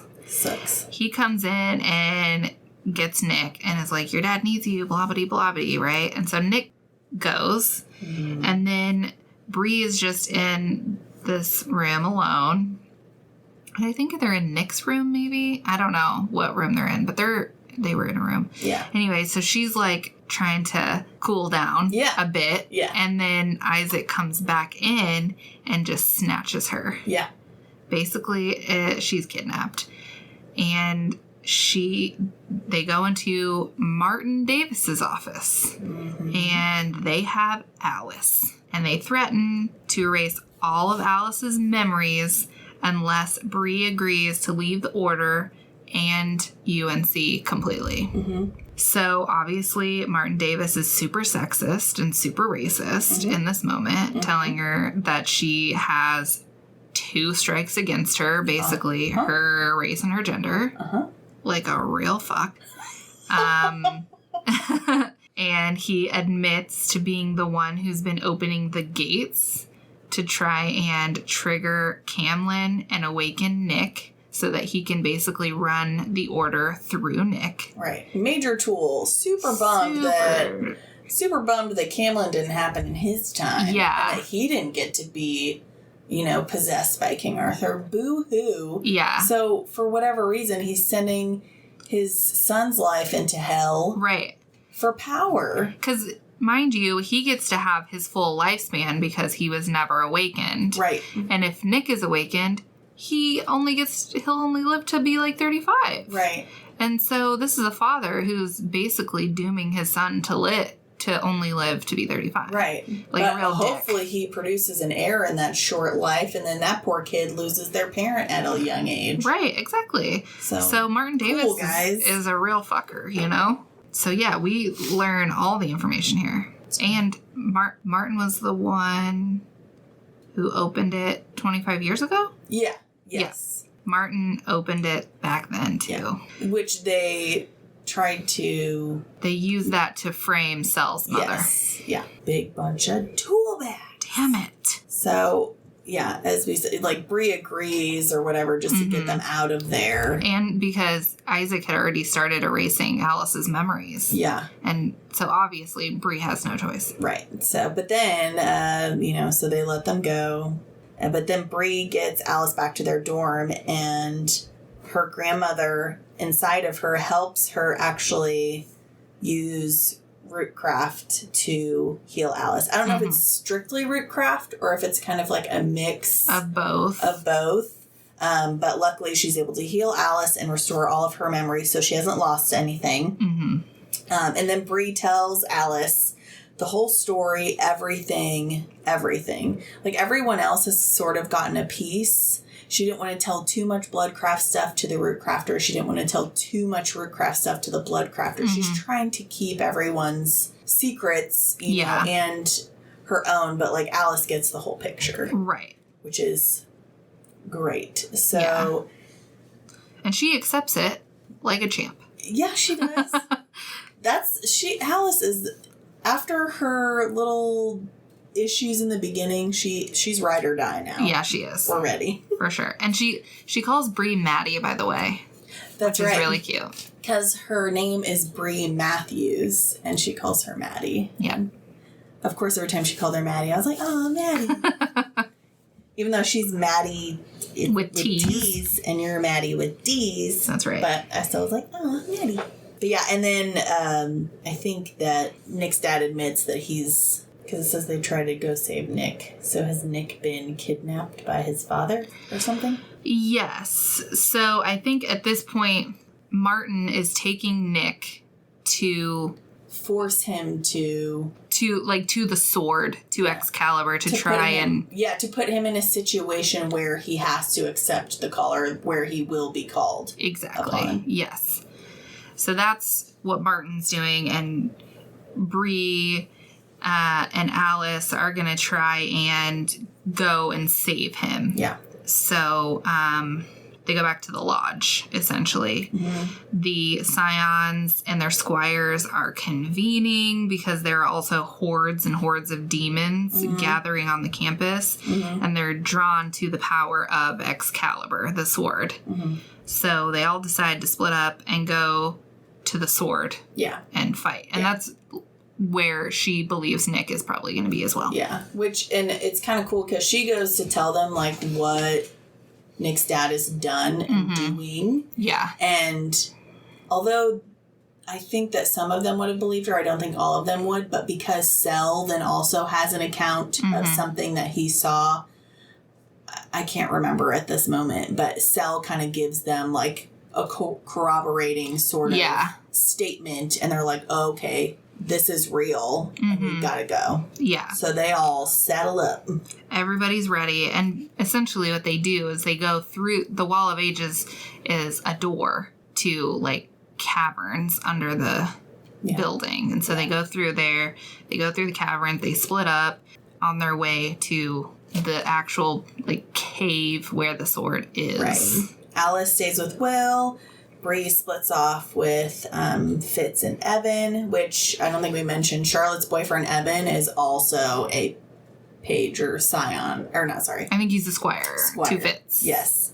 He's part of the group, which obviously he didn't give any inkling in the beginning of the movie. Right. Or movie. God. Yeah. the beginning of the book. Yeah. Lord help me. This would make an amazing movie, though. Oh, yeah, for sure. If they did it right. But, so we're following them, at least Bree and her little trio through the tunnels, and they get attacked by imps. And it's pretty awful. Fitz gets killed. And then Evan is actually revealed to be a demon in disguise. So what Sel thought Bree was, Evan actually was. Yeah. I think his name is Roz. Mm-hmm. Roz basically admitted that he killed Evan months prior and has been parading around. And then when he saw Bree, he's kind of been like keeping an eye on her. And she was a great distraction from him, because it sent Sel her way instead of his. So it just worked to his favor. It did. Yippee. But Bree tries to run for it, and they kind of have a pretty hard fight, and she actually ends up pushing her. Roz falls into like the ravine. Right. Yeah. It doesn't kill him though, right. unfortunately. But yeah, she gets an opening to see where the others are, and they're all fighting demons. Yep. And this is the part where shit gets wild. Right. Because right at the moment where the fighting and everything hits a, like, crescendo, everything stops. Yeah. Because, so, Nick is there, he's trying to resist the call. His dad is, like, clearly overwhelmed, like, I messed up. This is not what I planned, but everybody's just fighting. Unfortunately, people are dying left and right. Yeah. Whitty gets killed. Oh, and it's just, his head gets, like, it talks about, like, his head is, like, turned around the wrong way. Oh, it's just awful. And he is a bud. He is a bud. We liked Whitty. Whitty was good. Whitty was good. Wait, there's a Maddie and a Whitty. Aww. Not that really matters, but I just thought of that. Precious. But that moment was very sad. It was really, really sad. Yeah. But this is also whenever this is the time that Bree's ancestors decide to pull her back through and show her what's the haps. Right. But right before that happens, Nick gets called by his knight. And he goes to take Excalibur. And can't. Pulls with one hand, doesn't come out. Pulls with two hands. It still won't come out of the stone. And then, boom. Here we are. The ancestor. Her name is Vera. And she takes Bree back to her own memories. And Vera was enslaved to a scion of Arthur. Yeah. Samuel Davis. And this man sexually assaulted her, and she became pregnant. And this transferred the line of Arthur into Bree's family, making her the scion of Arthur. Right. Not Nick. Because Davis and his wife, in this memory, Vera remembers him and his wife arguing over children. They don't have any together. Right. But his wife does get pregnant with a man with the last name Reynolds. Yep. Who is the scion of Lancelot. Yes. Which is the true triangle Arthur, Guinevere, Lancelot. Yes. In that flashback, yes, that is exactly what happens. So yeah. The Davis line then becomes the line of Lancelot. Right. The Reynolds line, actually. Right. Bloodline-wise, it's a Reynolds. Right. But the Davis name is... And the Davis bloodline, the Arthurian bloodline... is Bree's. Yep. When she comes out of this memory... Before we go out of the memory, we should probably talk about the deal that her ancestor strikes. Oh, right. That only one... Well, yeah, so it's like Samuel obviously realizes that he's gotten this girl pregnant. And he's chasing her because he wants this ancestor. He needs this ancestor for his bloodline to continue. And he pretty much tells her, like, he gives her every intention of... He expresses that he's basically, like, gonna hurt her. Like, she knows he's gonna try and hurt her or something. Yeah. Like, all he cares about is probably that baby. So she runs, And she makes a deal with her ancestor. She's like, give me the power to protect us. Give me the power to stay out of their sights. Give me the power to stay basically hidden and live. And her ancestors are like, okay, if we do this, there will only be able to be one daughter at a time. So basically, only one woman can have all that power at once. Like, so she's doing this through rootcraft, but they're saying if you do this, this is blood magic, and you're going to shorten the lives of every single woman in this line. So only one of you is going to have the power. So basically what we realize has happened is basically a woman lives to, just like the scions, it's like lives to like 35. And then when their daughter hits, or whatever age, you know, that once their daughter hits of age to take on that power, then that's when something happens and that woman dies. That's why there's no ancestral connection in the living world.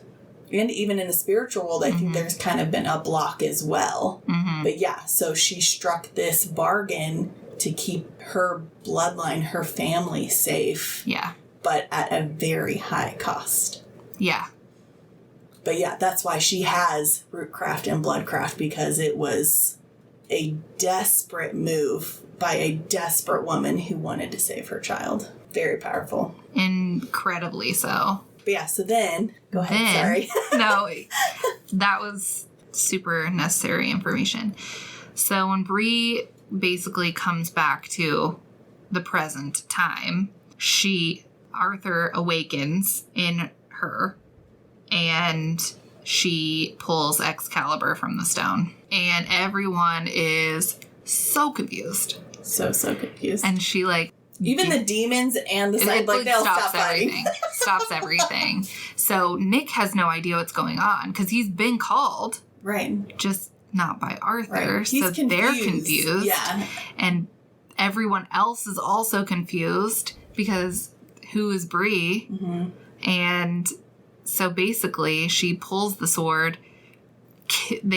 She like in Arthur's voice, like commands she is them. Fully possessed by Arthur in this moment. She like commands them, and they like defeat the demons who are in there. And she doesn't want to, but Arthur makes them like kneel to her because he is her king, or their king. So essentially, she is their king, and everyone does except Tor. Yeah, she's a little brat about it, and I this surprised me because like Tor was not one of the people that was crappy to her. No, so I didn't know where this was coming from, other than it just shook everything she thought she believed. Right. But I still didn't understand. I didn't understand the depth of her anger. I didn't either, because it didn't seem like she was particularly close with Nick. No, so it wouldn't make sense for her to be indignant on his behalf. Right. And Nick didn't care. Right. So. And so Tor did have a tryst with Sel like a super long time ago, but she's with someone else now. Sarah, so, her squire. With her squire, yes. So I don't think it has anything to do with that either. I don't know what her deal was. This kind of surprised me. Yeah, I was like, where's this coming from? Because Sel was the first one to kneel to Bree. I forgot that. Makes sense. Yeah. I love the little eyebrow. I wish you guys could have seen it. And Nick willingly bows too. Oh, yeah. He's incredibly confused, but like this man is not full of ego, at least not at this point. No. He's just like... He doesn't feel like anything was taken from him. No. He has no like ill will or anything. No. So him and Sel... Yeah. Not that they get a chance to talk about it. Right, but you could just tell. Yeah. So it's just really crazy. We also see Sel shapeshift at this point. Oh, yeah. Which is cool. Sick. I love a good shapeshift. So cool. Everyone's kind of just insane right now. Yeah. But most people accept it. They kind of think, okay, the demons are defeated. We're going to go back to the lodge and we're going to figure this out. Yeah. But then Martin and Isaac kidnap Nick. And they run off. Yeah. I don't know what their plan is with Nick. I don't either. It's like... He's no longer Arthur. Right. I know that your world was rocked. Mr. I wanted to be Arthur, so I'm going to make my son be him instead. I know that your world was just rocked, over the edge, but I'm going to need you to chill the heck out. But also, he's been called out. Like, everyone knows that he was instrumental in bringing Camlin. So, Yeah. Or trying to bring Camlin. Right. So he's in big trouble. But I don't know why he steals Nick. But I don't know. To all of them, they're like, he's got to be in danger. Like, even though that's his dad, like, that's not right. He's in danger. Yeah, we need Nick. Yeah. We need Nick. Yeah. So, we need Lancelot. So they go back to the lodge, and Bree puts Excalibur back in the stone, and the whole group is basically trying to decide how they're going to go about getting Nick back. Yeah. Like, what are they going to do? How are we going to do this? And I think William kind of tells them a little bit about the next steps that is going to happen with Bree, because she's Arthur, and they're going to have to, like, do all this stuff. And we don't get to see any of that yet. No, none of that happens. We're kind of at a pause while we plan and regroup. I mean, some craziness just happened. A lot of people died. Yeah. And injured, and so we need to regroup, but the plan is to go after Nick. We've got to save Nick. I think at the end, 3 people died, and it was Fitz, Whitty, R.I.P., and Russ, who was the scion of Boars, I think. Probably. Yeah, I think he was actually the first, earlier in the story, the first scion who was called. I think it was Russ. Yeah. So Russ was the scion, he was the squire to the first girl that got called. That's what it was. They were in a relationship. Yeah. That's right. Felicity. Yes. Felicity and Russ. They were so cute. Horrible. So, yeah, they're dealing with those 3 deaths. And now we're really just at the end. And it's Bree and Sel. They go back to the cliff from the very beginning of the story, and she makes the cliff jump. And that's it. Yeah. Cool way to close it out. I will admit, when I read the line... Let me just read the line, because my brain didn't understand it. And then I'm in the air, leaving the earth and trees far behind me. I didn't know what was happening. I was like, did she just take flight? Like, I don't get it.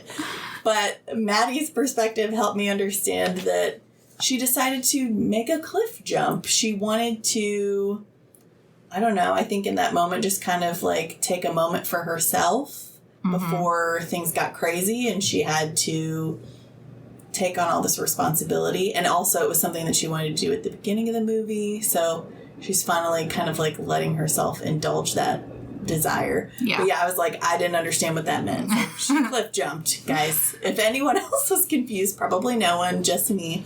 But that's what that was.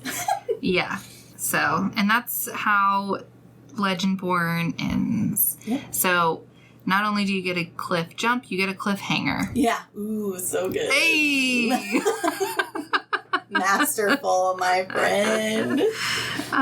So, that's the end for the synopsis, our plot summary. Our not so swift plot summary. Right. I feel like there was still so much left out. So much, I mean, and I apologize, like, for anything that... especially me, forgot. It's just there's so much revealed. At every so much step stuff and happens. Every turn, but and it wasn't too confusing. When we get to the discussion, it may be a scenario where some of the things that we didn't necessarily touch on here gets brought up in the discussion as well. So hopefully between the two, it's like a fully well-rounded coverage of the book, I guess. Yeah, definitely. You've now finished. Now jump over to the discussion. It's going to be the funnest. Yes. Thanks for joining us, and rate and review us, please. Email us if you want to.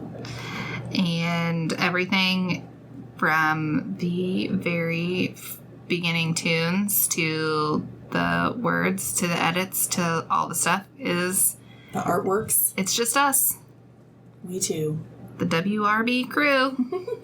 Oh, that was like a little rhyme there. I like that. Okay, so we'll see you in the next one. Goodbye. Bye.